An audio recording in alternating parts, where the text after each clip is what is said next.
नाम बड़ा प्यारा, बम बास जी का नाम बड़ा प्यारा, नाम ने लाखों को तारा, नाम ने लाखों को तारा।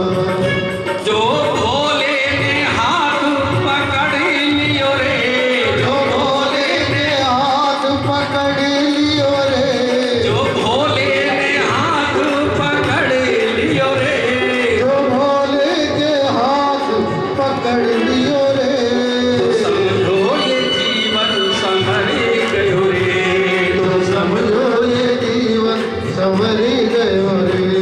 जो शिव नाम होठों पे चढ़ गयो रे, जो शिव नाम होठों पे चढ़ गयो रे, जो शिव नाम होठों पे चढ़ गयो रे, जो शिव नाम होठों पे चढ़ गयो रे, तो समझो ये जीवन गयो रे, तो समझो ये जीवन समझ गयो रे।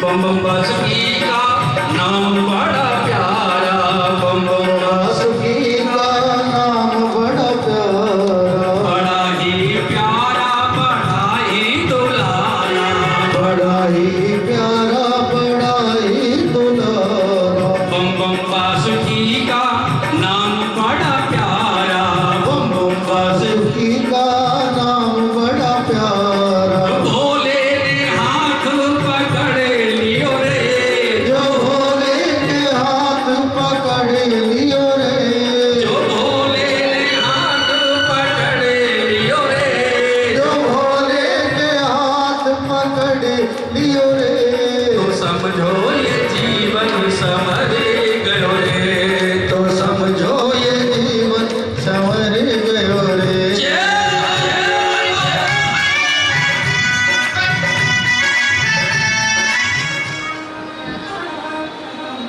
कि ठीक है तुम नहीं मानते, ये तुम्हारी हक है।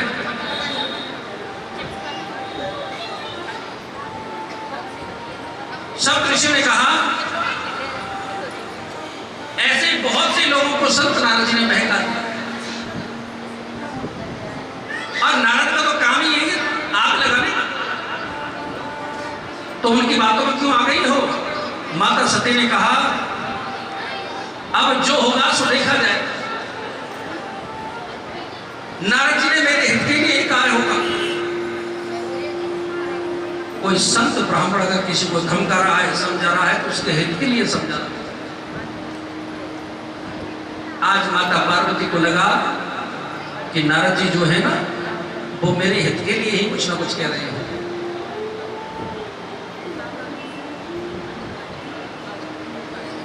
माता पार्वती ने कहा कि हर कोई शिव को प्राप्त नहीं कर सकता है।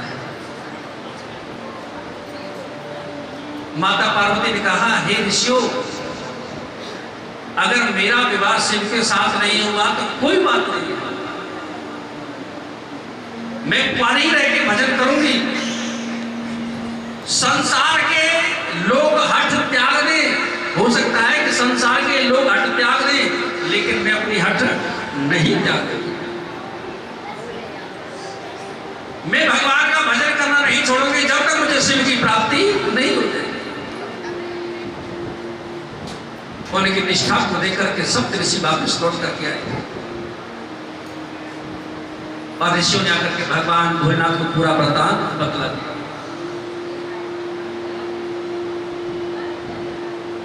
बोले महाराज, वो अपना हठ नहीं छोड़ रहे। इसके बाद पार्वती की परीक्षा लेने के लिए स्वयं भगवान भोले दंडी रूप धारण करके चलते हैं।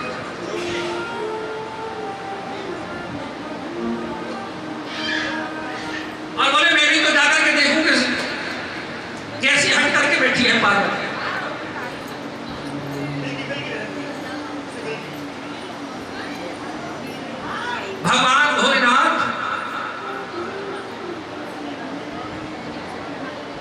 दंडी रूप धारण करके माता पार्वती के पास पहुंच गए। माता पार्वती ने दंडी स्वामी का बड़ा स्वागत किया। दंडी रूपधारी भगवान बोले, हे देवी, तुम यहां तपस्या क्यों कर रही हो और किसे पाना चाहती हो?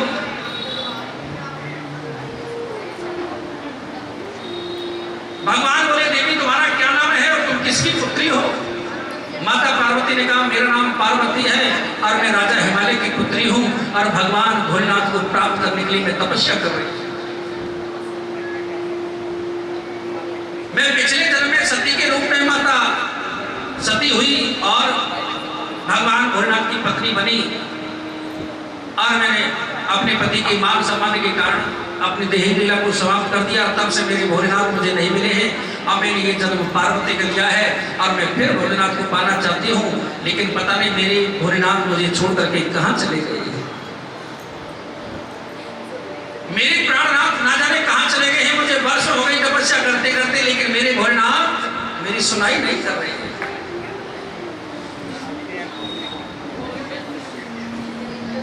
दंडी स्वामी से कहा माता पार्वती ने कि मेरा मनोरथ पूर्ण नहीं हो पा रहा।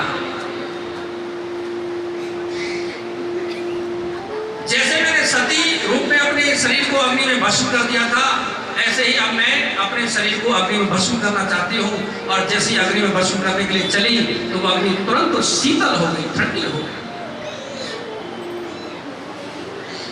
तुरंत ठंडी हो गई। भगवान भोलेनाथ दंडी रूप धारण करके वहां से वापस आए। माता पार्वती फिर तपस्या कर रही है। इसके बाद महादेव ने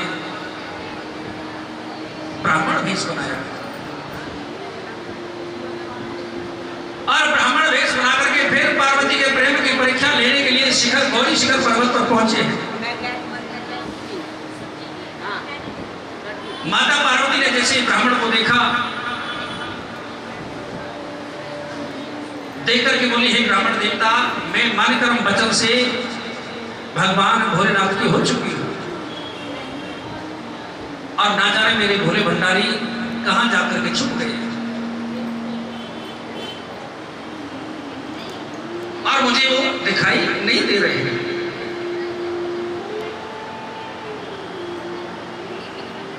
और मैं उनकी तपस्या में तभी से लीन हो रही हूं और मेरे भोलेनाथ मुझे छोड़ करके ना जाने कहां चले गए हैं। ब्राह्मण बोले, अरे देवी, मैं जानता हूं कि तुम उन्हें पाना चाहती हो भोलेनाथ।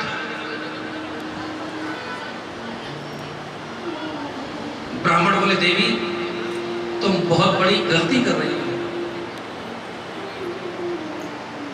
ब्राह्मण ने कहा, भगवान भोलेनाथ ब्राह्मण का रूप धारण करके माता पार्वती के सामने खड़े हैं और माता पार्वती भोलेनाथ को नहीं पहचान पा रही है। ब्राह्मण का रूप लेकर के भगवान भोलेनाथ बोले, देवी, मैं गुरु कृपा से देख पा रहा हूं, हमेशा नग्न रहते हैं, भस्म लगाए रहते हैं, बूढ़े बैल की सवारी करते हैं। इससे पहले भी सती के रूप में तुमने उनको पाया था, लेकिन तुम्हें उस समय कोई सुख प्राप्त नहीं हुआ था। उसके साथ विवाह करने से क्या फायदा तुम्हें? इतना सुनते ही माता पार्वती को क्रोध आ गया। माता पार्वती बोली, तुमसे पहले भी मेरी परीक्षा लेने के लिए सब ऋषि आए थे, फिर दंडी स्वामी आए थे और फिर तुम आई हो।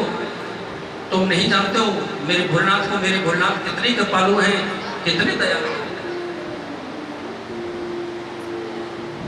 संसार के जितने जीव हैं, जितने देवता हैं, वो सब उनकी छत्र छाया में निवास करते हैं और कोई उनकी आयु का गणना नहीं कर सकता, कोई उनकी उम्र के आकलन नहीं कर सकता। तुम ऐसे भोलेनाथ की बुराई कर रहे हो।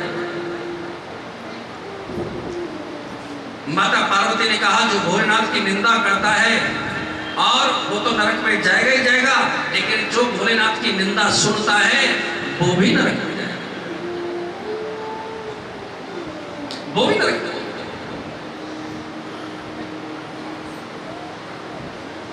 तुमने भोलेनाथ की निंदा करी है और मुझे सुनाइए, मैं अपने भोलेनाथ की निंदा नहीं सुन सकती।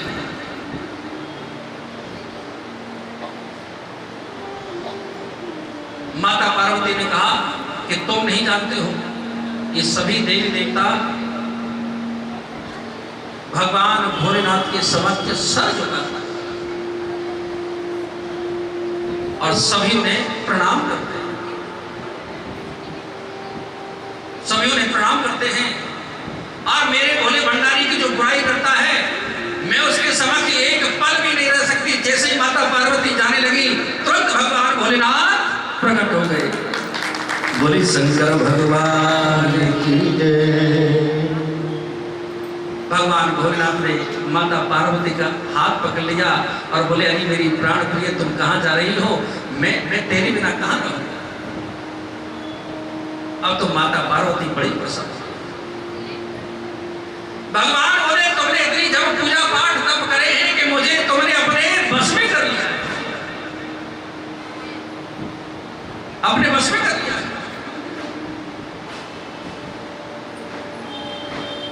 इतनी जब पूजा पाठ करे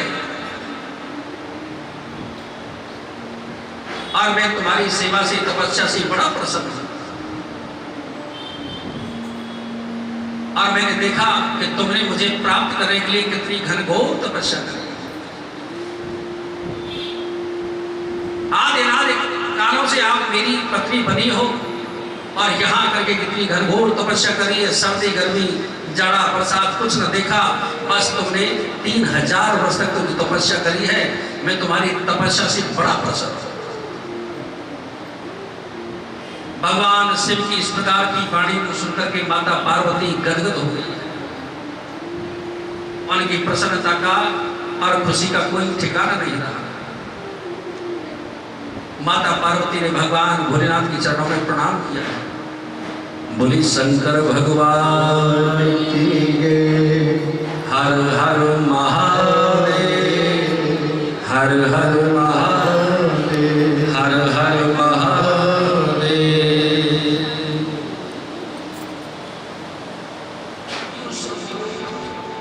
प्रभु को पा सकते। बोली शंकर भगवान की। आज कथा को यही विराम देंगे और कल जो कथा है भगवान की, भगवान भोलेनाथ का विवाह है और विवाह में आप सभी लोग जितने अपने रिश्तेदार हैं जो अपने अड़ोसी पड़ोसी उन सबको लेकर के आए और भगवान के विवाह में बड़ी धूमधाम से चलेंगे। जहां एक ऐसी बारात है कि जिस बारात में देवता भी जाएंगे और भूत प्रेत भी जाएंगे। ऐसी बारात है, भूत प्रेत भी जाएंगे और भूत प्रेत महाराज बड़े सुंदर सज के जाएंगे। देवता तो सज के जाएंगे ही जाएंगे, लेकिन भगवान भोलेनाथ अपने गणों को कैसे छोड़ेंगे। तो कल भगवान का विवाह है और विवाह में कन्यादान में जो आप दान दे सकते हैं, एक लिफाफे में ओम नमः शिवाय लिख करके। हमारे एक परम संत कहा करते थे कि भगवान के विवाह को बड़ी धूमधाम से उत्सव से मनाना चाहिए। सबको विवाह में कन्यादान में सबको शामिल होना चाहिए। तो एक लिफाफे में जो भी 1000, 500, 100, 200 जो रखना चाहे वो रख करके ओम नमः शिवाय लिख करके एक लिफाफे में पैसे रख करके दान दिया जाता है, वो बंद करके देना चाहिए। तो कल भगवान का विवाह बड़ी धूमधाम से होगा।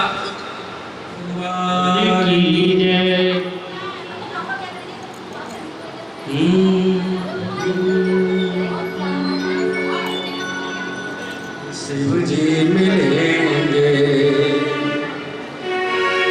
घूंघट के पट खोल रे तोए भोले मिलेंगे।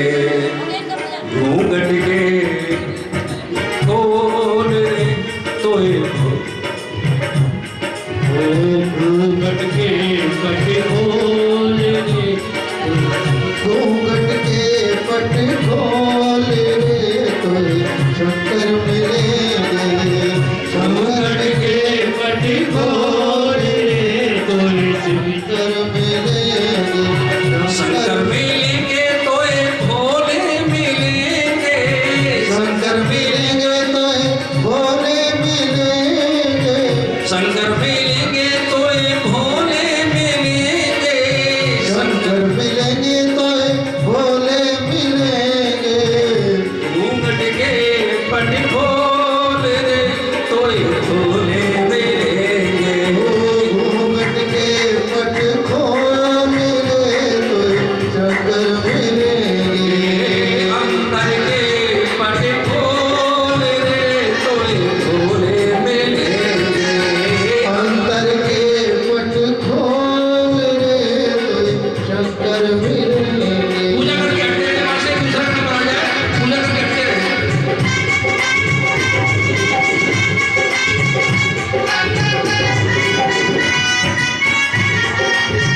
पंचानन राजे बोले पंचानन राजे हंसासन गरुड़ासन हंसासन गरुड़ासन विश्वाहन साजे ओम हरे हरे हरे महादेव।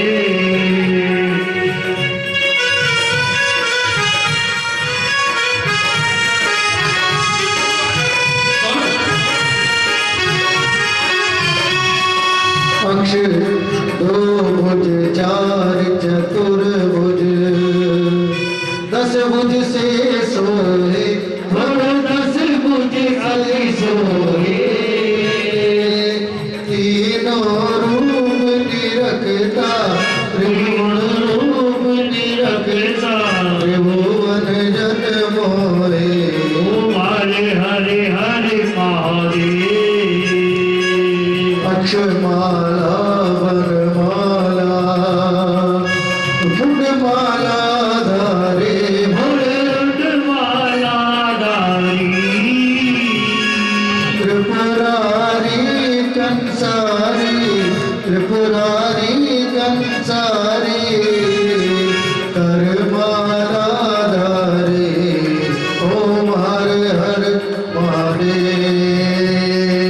श्वेतांबर पीतांबर बागंबर अंगे भोले बागंबर अंगे सनकादिक ब्रह्मादिक सनकादिक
सदा वसन्तं हृदयारविन्दे भवं भवामि सरितं नमामि। त्वमेव माता च पिता त्वमेव बन्धो जिसका त्वमेव विद्या द्रविणं त्वमेव सर्वं मम देव देव। बोले एक पुरुष भगवान की जय, बोले विष्णु भगवान की जय, बोले शंकर भगवान की जय। धर्म की जय हो, अधर्म का नाश हो, प्राणियों में सद्भावना हो, विश्व का कल्याण गौ हो। माता की जय हो, सनातन धर्म की जय हो, भक्त और भगवान की जय हो, आज के आनंद की जय हो। काल हर कष्ट हर दुख हर दारिद्र हर हर महादेव। बोल शंकर भगवान की जय। सभी लोग आरती ले और यहीं से प्रणाम करके आरती ले और प्रसाद प्रारंभ हो चुका है, प्रसाद ले।